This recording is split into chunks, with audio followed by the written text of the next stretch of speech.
नमस्कार, बड़ी खबर बड़ी बहस देख रहे हैं आप। मैं हूं आपके साथ सृष्टि सिंह। बीजेपी के तर्ज पर मध्य प्रदेश कांग्रेस भी अब महिलाओं पर फोकस कर रही है। इसे ध्यान में रखते हुए कांग्रेस की प्रदेश इकाई ने आज से बेटी बचाओ पखवाड़े की शुरुआत की। महिलाओं के खिलाफ घटित अपराधों को लेकर बीजेपी कांग्रेस के नेता एक दूसरे पर आरोप लगा रहे हैं, तो क्या मध्य प्रदेश की सियासत पर केंद्रित होगी? बड़ी खबर बड़ी बहस में आज उसी मुद्दे पर करेंगे चर्चा, लेकिन इससे पहले एक रिपोर्ट।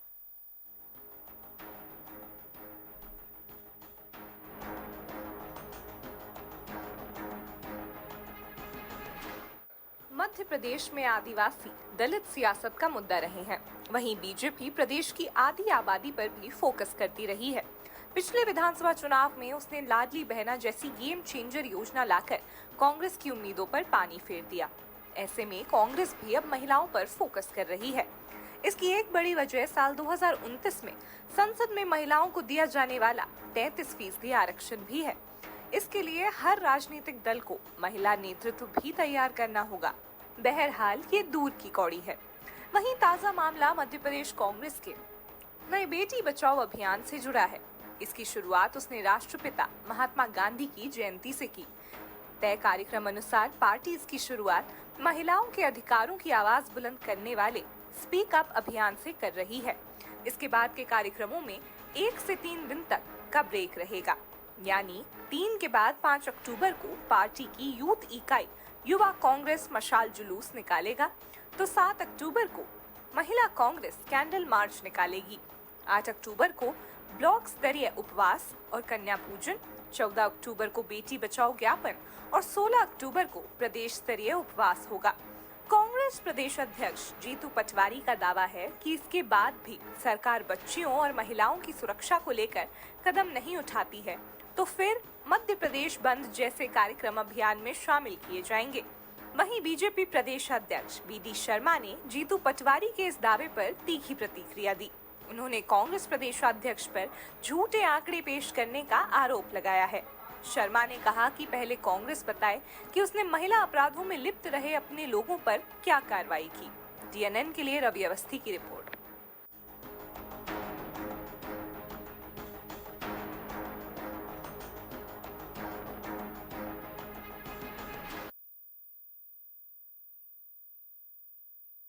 हमारे साथ गेस्ट जुड़ गए, पहले उनसे आपका परिचय करा देते हैं। हमारे साथ बीजेपी से बानी जी जुड़ गई हैं, वहीं हमारे साथ कविता पांडे कांग्रेस से जुड़ी हुई हैं, पॉलिटिकल एडिटर रवि अवस्थी जी हमारे साथ मौजूद हैं। सबसे पहले आप सभी का बहुत स्वागत है हमारे चैनल में। तो चलिए चर्चा की शुरुआत करते हैं। बानी जी, मैं आपके पास आऊंगी। देखिए, लगातार महिलाओं पर अत्याचार बढ़ते जा रहे हैं और उस पर जीतू पटवारी का कहना है कि भाजपा सरकार महिलाओं पर अत्याचार रोकने के लिए नाकाम है, इसलिए अब हमें कदम उठाना पड़ रहा है। सबसे पहले तो आपके दर्शकों को नमस्कार करूंगी और मेरे साथ इस पैनल डिस्कशन में जो जुड़े हुए हैं आप सबको भी प्रणाम करती हूँ। ये तथ्य बिल्कुल अनाधार और गलत है कि महिलाओं के प्रति या किसी भी आपराधिक घटना में इजाफा हुआ है, बल्कि सरकारी जो रिपोर्ट प्रदर्शित हुई है एक प्रसिद्ध अखबार में ही हुई थी सितंबर 2024 के माह में, उसके अनुसार महिलाओं के प्रति अपराध के मामले कम हुए हैं। हर प्रकार के मामले, चाहे वो दहेज प्रताड़ना के हों, चाहे रेप के हों, चाहे लूट के हों। और अब ये जो कांग्रेसी जो एक नया पैंतड़ा बनाकर एक नया प्रदर्शन करने की कोशिश कर रहे हैं, तो आज महात्मा गांधी की जयंती के दिवस पर जब हम सोचते हैं कि हम एक ऐसी शख्सियत को नमन करें जिसने इस देश के लिए धर्म, संस्कृति, देश, राष्ट्र की धर्म को निभाने की संस्कृति और इसको हम जोड़ते हैं स्वच्छता के अभियान के साथ, तो मैं यही निवेदन करूंगी कांग्रेसी साथियों से कि अपने इरादों, सोच और संस्कारों में भी वो शुद्धता लाने की का एक प्रयास करें, जो कि महात्मा गांधी ने कितने वर्ष पहले इनकी पार्टी को जब नींव रखी थी तब इनको सिखाया था, परंतु विगत वर्षों में इनके संस्कारों में, इनकी सोच में इतनी गिरावट आ गई है कि ओछी राजनीति ये किसी पर भी कर सकते हैं, लाशों पर भी कर सकते हैं। और रही बात, तो एक और चीज मैं आपके ध्यान में लाना चाहूंगी। मेरे पास कुछ आंकड़े हैं जो 2019 के समय के हैं, जब कांग्रेस का शासन था, जब इनके यशस्वी नेता कमलनाथ जी की सरकार थी, तो ऐसे 23-24 घटनाओं की मैं आपको क्रम से भी वो सूची बता सकती हूँ। दुष्कर्म के 10 साल की बच्ची का गला घोंट दिया, ये मार्च 2019, जून 2019 में उज्जैन में दुष्कर्म की घटना थी, अप्रैल 2019 में 12 वर्षीय नाबालिग की थी, और ये तो बहुत लंबी एक सूची है। परंतु ये कांग्रेसी जो आज इतने बड़े आंदोलन करके पता नहीं क्या संदेश देना चाहते हैं, पर जनता बहुत समझदार है, जनता इनको परख चुकी है और इनको जवाब भी दे चुकी है। तो अब ये भ्रम नहीं फैला सकते, क्योंकि इनके स्वयं के बयानों में कहीं जित्तू पटवारी रस और चाशनी ढूंढते हैं आदिवासी या कोई पिछड़ी जाति की नेत्री पे। कमलनाथ जी ने भी और दिग्विजय सिंह जी ने भी ऐसे ही ओछी और आपत्तिजनक शब्द इस्तेमाल किए हैं मातृशक्ति के लिए, जो संवैधानिक पद पे हैं।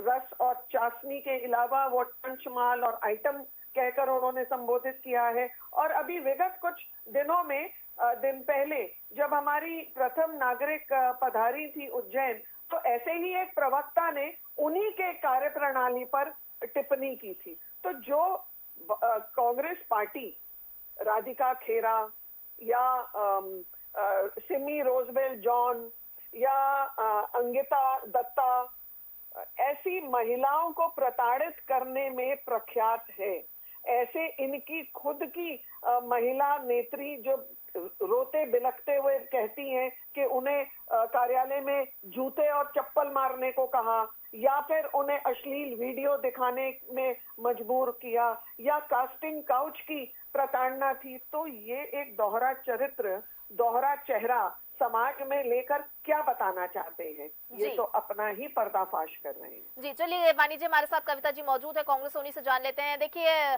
कविता जी, अभी हमने वानी जी को भी सुना और उस पर भाजपा प्रदेश अध्यक्ष वी डी शर्मा का भी बयान आया था कि कांग्रेस जो आंकड़े ला रही है वो गलत है और कांग्रेस के शासनकाल में ज्यादा महिलाओं पर अपराध हो रहा था, उस पर कमी आई है, ये कहना है भारतीय जनता पार्टी का।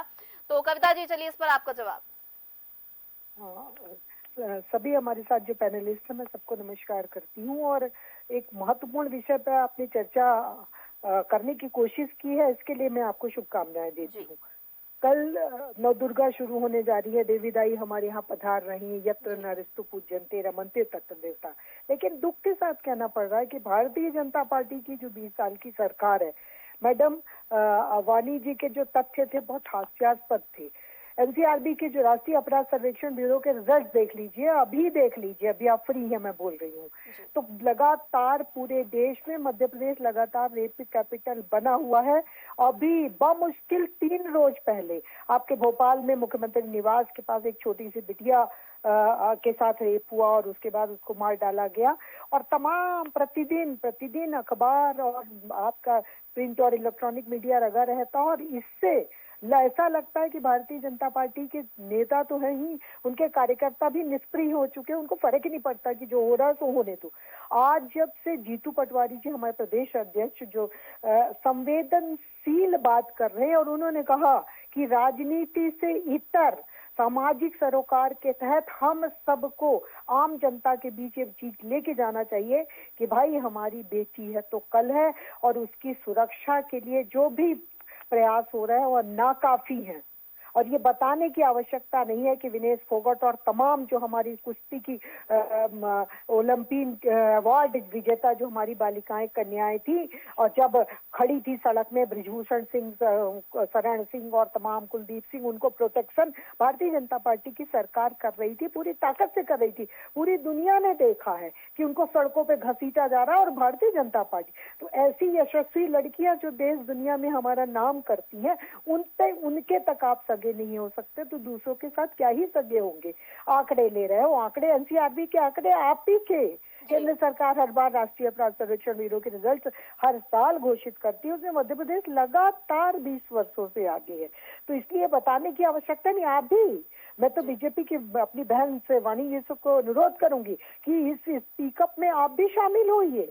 ये बिल्कुल नहीं कह रहे हम मध्य प्रदेश की आम जनता को और साथ ही सारी लाडली बहना को, सारे मध्य प्रदेश की, आप सृष्टि जी, वानी जी और तमाम हर बेटी, हर महिला और हर पुरुष इसमें शामिल हो और बोले कि हाँ भैया ये गलत है और ये अन्याय हो रहा है बिटिया के साथ और हम इसका विरोध करते हैं। जब कविता जी वाणी जी का तो कहना है, वाणी जी का कहना है कि आपके शासनकाल में ज्यादा महिलाओं पर अपराध हो रहे थे, अभी उस पर कमी आई है, ये वाणी जी का कहना है। ऐसा है सृष्टि जी कि आप है पत्रकार और आपके पास डेटा है तो आप तुरंत ही देख के बता दीजिए। तो ना कविता कहे ना वाणी कहे, जो सच है वही। सूपा बोले तो बोले, चलनी क्या बोले, जिसमें 76 तो 6 लगातार जिस राज्य में पूरे देश में तमाम घटनाएं दिन भर रोज बलात्कार की घटनाएं डे टू डे बढ़ती चली जा रही है। और अभी तो बहुत दुख हो रहा है मुझे कि 9 साल की बहन के साथ सगा 11 साल का भाई, छोटे छोटे बच्चे, इसी तरह का अपराध अचानक से पिछले 1-2 महीने के अंदर ऐसी घटनाएं हुई हैं क्योंकि उनका सोशल मीडिया प्लेटफॉर्म में ब्लू फिल्म और तमाम ये जो गंदी फोटो आती रहती है और सरकार ऊपर से नीचे तक कहते हैं डबल इंजन की सरकार है। तो जरा से बच्चे कहते हैं कि हमने मोबाइल में देखा तो हमने प्रयोग कर डाला, फिर अब वो सब पूरा परिवार लिप्त हो जाता है कि भाई बेटी के साथ तो हुआ ही और अब बेटे को बचाओ। तो इस तरीके से जो सामाजिक सरोकार का सत्यानाश ही लगा पड़ा, वो किसकी जवाबदेही है? इसी तरह की स्पीकर जैसी घटनाओं से पूरे देश और समाज को जागृत करने का जो बीड़ा जीतू पटवारी जी ने उठाया है, मैं उनको 1000 बार सलाम और सलूट करती हूँ कि भाई कम से कम तुमने इस विषय पर चर्चा करने की ठानी। तो यदि हम बुराई और अपराध को ढाकते मूडते रहेंगे कि नहीं तुम्हारी सुनिए तुम्हारी कमीज गंदी है और मेरी उजली है, ये भी तय करेंगी वाणी जी, तो हमारे देश से अपराध कभी नहीं जाएगा। हम सबको मिलकर लड़ना पड़ेगा। और जो देखिए आईना देखने की आदत डालिए, यदि है गड़बड़ कि मध्य प्रदेश रेप कैपिटल है 20 वर्षों से, तो इसको मान लीजिए। आप कमलनाथ जी की सरकार की बात कर रही, थोड़ा पढ़ना लिखने की आदत डालिए। मात्र 11 महीने की सरकार में 5.5% महिलाओं के ऊपर अपराध में कमी आई थी। सृष्टि जी ये बात आपको पता है, बताइए मैडम को कि प्रवक्ता यदि है तो कुछ ना कुछ पढ़ लिख के आने की आदत डालें ताकि उनको पता हो कि ये क्या सच है। जी चलिए, आपके सवालों का जवाब देने के लिए हमारे साथ वरिष्ठ पत्रकार पॉलिटिकल एडिटर रवि अवस्थी जी मौजूद है। रवि जी देखिए, दोनों को सुन रहे हैं, वाणी जी को भी सुन रहे हैं, कविता जी को भी सुन रहे हैं। एक दूसरे की पार्टी पर लगातार ये आरोप लगाया जा रहा है कि आपके शासनकाल में ज्यादा अपराध हुए, वाणी जी का ये कहना है। वहीं दूसरी ओर कविता जी का ये कहना है कि रेप कैपिटल बन चुका है मध्य प्रदेश। इस पर आपका जवाब मैं कुछ बोलना चाह रही हूँ। जी बोलिए वाणी जी। देखिए, मेरे 2 सवाल हैं कांग्रेस प्रवक्ता के लिए। एक तो मेरे पास आंकड़ा बिल्कुल सामने ही है मेरे पास, ये वो आंकड़े हैं जो कमलनाथ जी के अल्प सरकार में, ये 2 महीने के आंकड़े हैं जिसमें एक बहुत लंबी चौड़ी लिस्ट है ऐसे दुष्कर्मों की।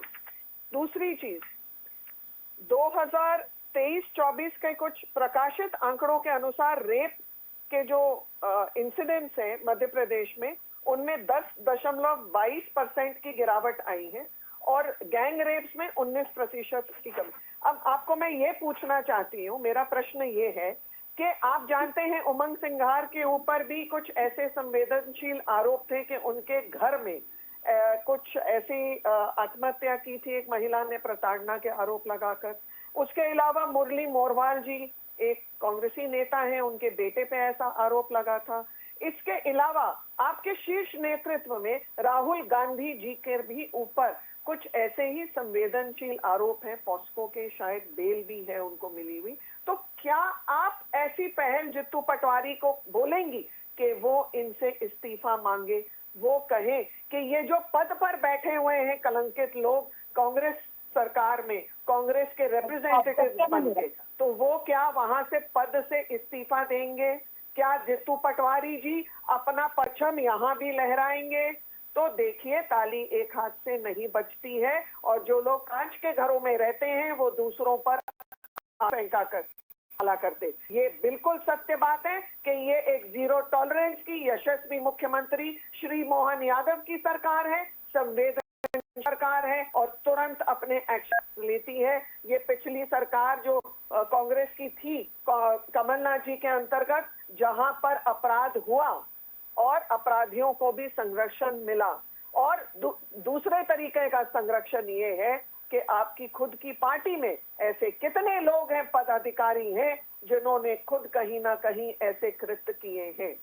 जी चलिए संक्षिप्त में जवाब दे दीजिए कविता जी। सृष्टि की जवाब सुन लीजिए। जी। इन्होंने राहुल गांधी जी को पास्को बताया। इनको पता होना चाहिए कि वो किसी की मदद करने गए थे, अस्पताल बिटिया को देखने गए थे।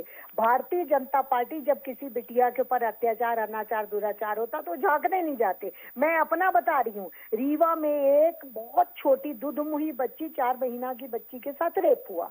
मैं बीजेपी वाले तो कोई गए ही नहीं, यहाँ पे तमाम सीएम, डिप्टी सीएम और कौन कौन रहते हैं सांसद बीजेपी के, लेकिन कोई झांकने नहीं गया, ना ही किसी ने मैं अस्पताल गई, मैं देखने गई तो मेरे पर कहने लगे कि इनके ऊपर तो पास्को एक्ट लगना चाहिए।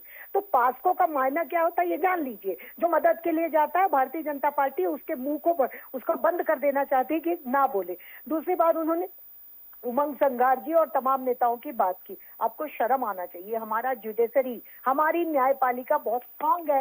यदि कोई गलत होगा तो वो जेल में होगा, लेकिन आप झूठ फैलाने का जो ये धंधा आप लोग उपराजे हो, ये बहुत शर्मनाक है। यदि किसी ने कुछ गलत किया होगा तो न्यायपालिका, हमारी जुडिशरी, हमारा पुलिस सिस्टम है और वो जेल के पीछे होगा।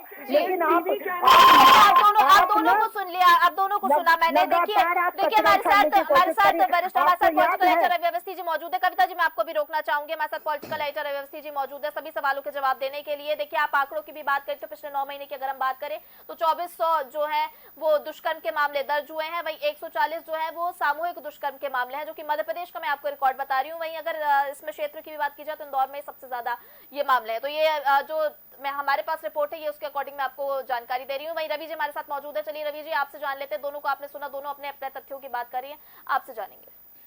देखिए बिल्कुल सृष्टि, किसकी कमी ज़्यादा दागदार, इसमें उलझने से ज़्यादा बेहतर है कि कैसे इन समस्याओं से निजात पाई जाए, कैसे इन अपराधों पे अंकुश लगाया जाए। ये सभी का दायित्व है, जितने भी जनप्रतिनिधि हैं, चाहे वो पक्ष के हों विपक्ष के हों। और जाहिर बात है, देखिए क्या है, कोई भी सरकार या समाज, जो सभ्य समाज है, वो कभी नहीं चाहता कि इस तरह की घटनाएं हों, क्योंकि वारदातें हों। क्योंकि आपको बताइए ना, कौन सी सरकार चाहेगी कि उसकी अपनी किरकिरी हो, इस तरह की घटनाएं, और निश्चित तौर पर वो अंकुश लगाने का प्रयास करती है। देखिए पुलिस बल वही है, चाहे वो कमलनाथ जी के समय हो या चाहे मोहन जी के समय हो। तो जाहिर बात है कि फिर दिक्कत मुझे लगता है कि इसमें जड़ में जाने की ज़्यादा ज़रूरत है। सृष्टि देखिए, आप जितने भी इस तरह की वारदातें हो रही, खास करके छोटी बच्चियों के साथ जो वारदातें हो रही हैं, वो अगर आप उनके जड़ में जाएंगे तो कहीं ना कहीं वो आरोपी या जो अपराधी सिद्ध हुए हैं तो वो भी वो उनका वो नशे की गिरफ्त में नज़र आते हैं। तो मुझे लगता है कि ये बड़ा कारण एक ये भी है कि जिस तरीके का नशा, मादक पदार्थों की खपत समाज में बढ़ रही है, ज़्यादा से ज़्यादा लोग, मतलब कई लोग इसके एडिक्ट हो रहे हैं, और एडिक्ट होने के बाद कुछ नशा ऐसे हैं जिसके गिरफ्त में आने के बाद संबंधित को ये पता भी नहीं होता है कि वो कर क्या रहा है, यानी इस चीज़ का एहसास नहीं होता उसे। तो इसीलिए इस तरह की कुप्रवृत्ति अगर देखा जाए तो उपज रही है। आप देखिए कि जिस तरीके, चाहे वो भोपाल में शाहजहानाबाद की घटना हो या कहीं और इस तरह की घटना हो, 3 साल 5 साल 7 साल की बच्चियों के साथ, तो अगर है तो मुझे लगता है कि सबसे ज़्यादा प्रहार करने की ज़रूरत तो इस बात पर है कि कैसे नशे को रोका जाए, कैसे इस पर अंकुश लगाया जाए। अगर इस पर अंकुश लगता है तो मेरा मानना है कि अपराधों में काफ़ी गिरावट निश्चित तौर पर आएगी। अब चूँकि समाज है तो अपराध तो होंगे, ऐसा नहीं हो सकता, लेकिन इसके अलावा भी कुछ और जगह जागरूकता चलाने की ज़रूरत है। खास करके जो नवविवाहिताओं को दहेज प्रताड़ना या तमाम कारणों से मार दिया जाता है, कुछ और अन्य घटनाएँ होती है, तो इस तरह की प्रवृत्ति को रोकने के लिए मुझे लगता है कि तमाम जो इसके पीछे जो कारण हैं उन पर भी, क्योंकि देखिए पुलिस, कोई भी घटना होती है, वारदात होती है, तो पुलिस अपना एक्शन लेती है, ऐसा नहीं है कि छोड़ देती है उसको। लेकिन सवाल यही है कि बावजूद इसके अगर क्यों हो रहे हैं, इनके कारणों पर जाएंगे तो निश्चित तौर पर उसका निराकरण। रवि जी आपने नशे का जिक्र किया, बिल्कुल सहमत हूं मैं आपसे, लेकिन एक और चीज क्या हम इसको मान सकते हैं कि ये भी एक कारण है? क्योंकि देखिए मध्य प्रदेश की अगर हम बात करें तो 47% महिला सब इंस्पेक्टर के पोस्ट जो है वो अभी रिक्त है, वो अभी खाली है, यहाँ पे अभी पोस्टिंग नहीं है। वही दूसरी ओर राज्य महिला आयोग भी भंग है, तो क्या इसको भी एक वजह मान सकते हैं कि इस तरह के अपराध? बिल्कुल सृष्टि, देखिए जो एजेंसीज हैं वो काम करने के लिए हैं, लेकिन मैंने कहा ना कि वारदात हो जाने के बाद अगर एजेंसी काम करे तो उसका कोई मुझे नहीं लगता कि, लेकिन वारदात होने से पहले ही अगर उसका प्रिवेंशन हो जाए तो, क्योंकि एक भी घटना शर्मनाक है, मतलब ऐसा नहीं है कि नंबर आप बहुत ज़्यादा होंगे तभी आप उस पर चिंतन करेंगे, और एक भी घटना शर्मनाक है, एक भी घटना जो है वो दर्दनाक होती है। तो निश्चित तौर पर मुझे लगता है कि इनके रोकने के लिए जो इसके पीछे के कारण है उन पर प्रहार, सख्त प्रहार की ज़रूरत है। ऐसा नहीं कि केवल औपचारिकता के तौर पर। और दूसरा, थोड़ा सा पुलिस की कार्य प्रणाली में भी सुधार लाना पड़ेगा कि कई बार देखा ये गया है कि फरियादी थाने पहुंचता है लेकिन उसकी सुनवाई समय पर नहीं होती, और जब वही घटनाक्रम जब बढ़ जाता है, तूल पकड़ता है, तब फिर पुलिस जो है उसका उनके मतलब एक तरीके से सतर्क होती है। तो इस तरह की स्थितियां निर्मित नहीं होना चाहिए। मुझे लगता है कि इस दिशा में भी कसावट की ज़रूरत है। और दूसरी तरफ जो मैंने बताया कि नशे की रोकथाम हो जाती है तो निश्चित तौर पर इससे काफ़ी अपराध कम हो पाएंगे। जी रवि जी, हम आंकड़ों की जो बात कर रहे हैं, देखिए वो रिपोर्टेड जो आंकड़े हम उनकी बात कर रहे हैं, कई तो ऐसे आंकड़े भी है जो शर्म के मारे लोग रिपोर्ट भी नहीं करवाते। देखिए सृष्टि, मैंने पहले ही कहा ना कि आंकड़ों पर अगर जाएंगे तो फिर तो वो सब एक दूसरे पे आरोप लग जाएगा कि सब मध्य प्रदेश में इतना, तो कर्नाटक में इतना है, तो हिमाचल में ये है, तो वो पर तो तमाम वो चीज़ें उससे निराकरण नहीं होना है। उसके रूट में क्या कारण है और रीज़न है, उनको अगर रोका जाएगा तो मुझे लगता है कि कोई भी अपराधी अगर वो नशे की गिरफ्त में आकर अगर वो अपना जीवन खराब कर रहा है तो उसे भी तो रोका जा सकेगा ना। एक पहलू क्यों देखा, दोनों पहलू देखा जाना चाहिए।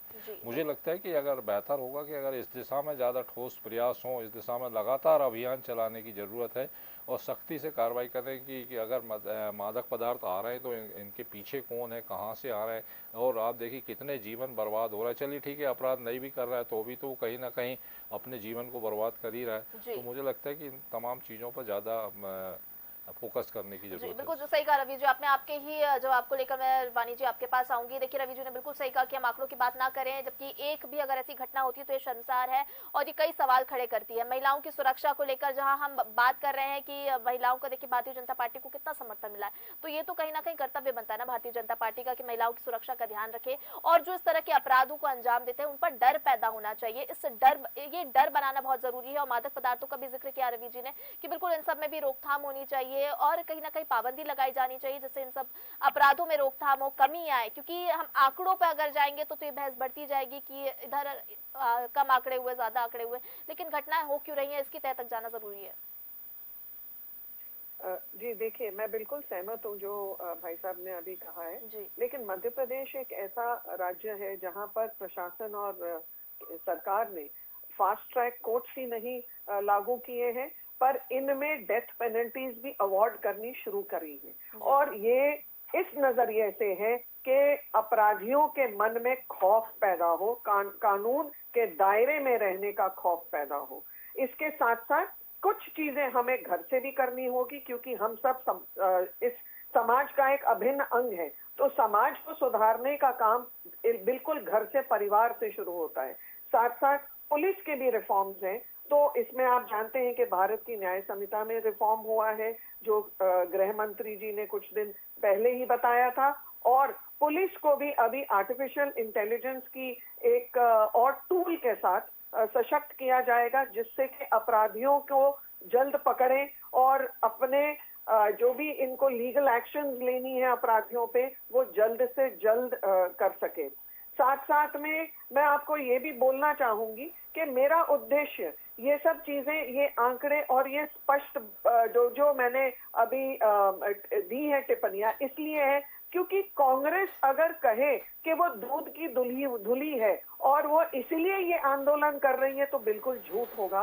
पहले तो इन्हें अपने घर की व्यवस्था सुधारनी पड़ेगी, जहां पर सबसे ज्यादा महिलाएं प्रताड़ित होती हैं, जहां महिला अधिकारियों को बिल्कुल सम्मानजनक स्थिति नहीं होती। कहीं कास्टिंग काउच है तो कहीं जूते चप्पल हैं, तो कहीं पर उनको व्यक्तिगत अभद्र वीडियोस दिखाए जाते हैं या अभद्र भाषा से सुसज्जित किया जाता है। और ऐसा नहीं है कि कांग्रेस के खुद के नेता ऐसी भाषा नहीं इस्तेमाल करते।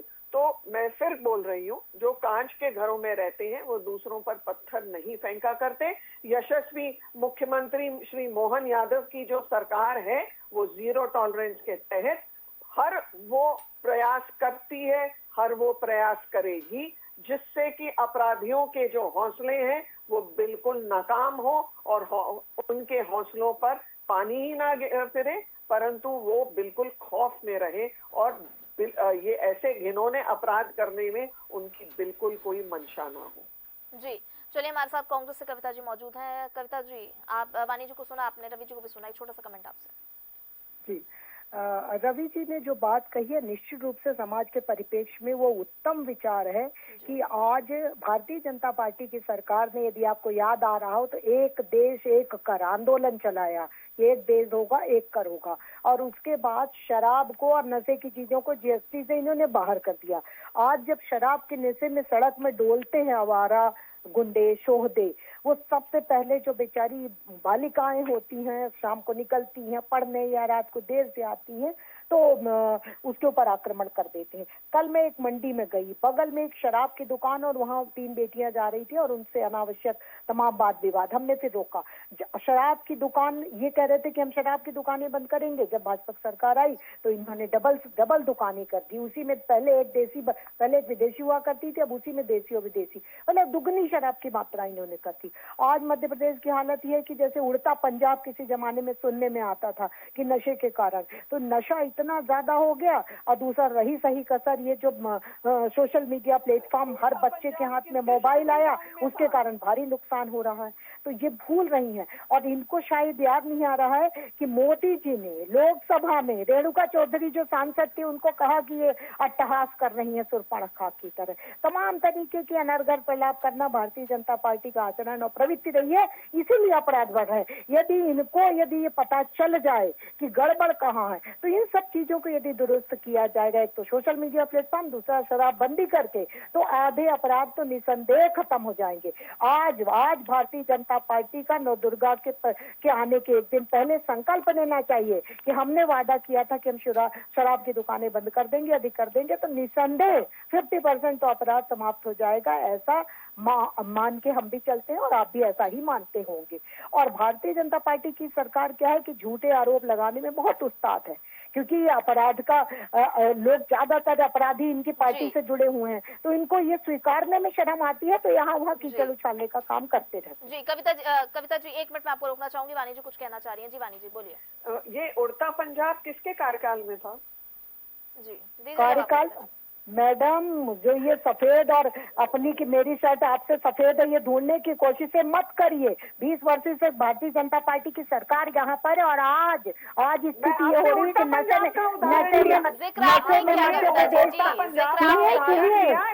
में मध्य प्रदेश का हर बच्चा लिप्त है, तो आप उसकी जिम्मेदारी लेने से भागने की कोशिश कर रहे हैं। हर बच्चा, हर यूथ शाम को बोतल लेके किनारे किनारे डोलता फिर रहा है, और रोकने के बजाय चर्चा को विराम देंगे। मैं चाहूंगी आप दोनों को रोकना प्लीज।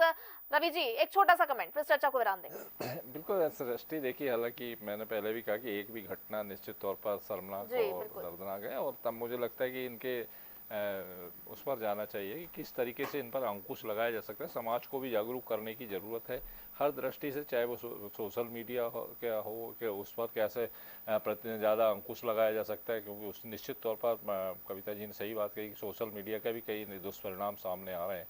तो मुझे लगता है कि तमाम बिंदुओं पर फोकस करते हुए अगर सरकार थोड़ा सा सख्ती बरती जाए तो काफ़ी कुछ इस मामले में राहत आम जनता को मिल सकती है। जी बिल्कुल। तो चलिए इस चर्चा को फिलहाल यहीं विराम देंगे। बहुत धन्यवाद हमारे गेस्ट का हमारे साथ जुड़ने के लिए। वाणी जी आपको बहुत धन्यवाद हमारे साथ जुड़ने के लिए। कविता जी आपका बहुत धन्यवाद। रवि जी आपका बहुत धन्यवाद। तो बिल्कुल बीजेपी की तर्ज पर मध्य प्रदेश कांग्रेस भी अब महिलाओं पर फोकस कर रही है। इसे ध्यान में रखते हुए कांग्रेस की प्रदेश इकाई ने आज से बेटी बचाओ पखवाड़े की शुरुआत की है। इसका कितना लाभ होगा, सरकार पर इसका कितना दबाव पड़ेगा और किस तरह के फैसले आगे लिए जाते हैं जिससे इस तरह के अपराध जो है उनमें रुकावट आए या रुक सके या थम सके, ये देखने वाली बात होगी। फिलहाल बड़ी खबर बड़ी बहस में इतना ही। मुझे दीजिए इजाजत। आप देखते रहिए DNN। नमस्कार।